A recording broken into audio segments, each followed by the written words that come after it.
արդեն պիտի մտածեք, ամեն մարդ մի կերպ կարող ասել։ Ես նոր ասեցի, կարող է ասեմ Երանի ես քո վիճակին լինեմ, Տարոսը ինչպես ասում է, չէ, Տարոսը ինձ լինի, այսպես ինքս ինձ եմ բարի մաղթանք,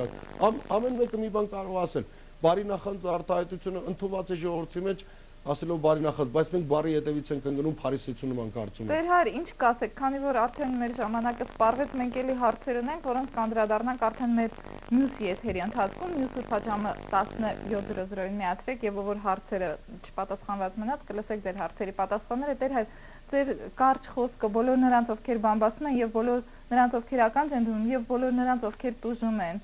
ինչ անեն։ Պատվիրանը մի սպանաներ։ Նախանձը մարդ է սպանում, բամբասանքը մարդ է սպանում եւ առաջերտին ինքն իրեն է սպանում, որովհետեւ բամբասուղը խոզի նման ամենախ առնում է իր վերանը եւ մի կողմ նետում, ինչպես որ սրբությունները առնելով սրբությունը իր արժեքը չի կորցնում, բայց խոզի վերանում են լինում եւ հետո ընկնում ոտքերի տակ։ Դրա համար է ավետարանն ասում սրբությունը դմի տուրշներին եւ խոզերին։ Դրա համար ուրեմն եկեք հեռու մնացեք այդ բամբասանքից եւ կտեսնեք ինձ մաքուր եք ապրում։ Ինձ էլ են բամբասում։ Եվ ասում է վայ նրանց, որոնք գլուխ են գտնում։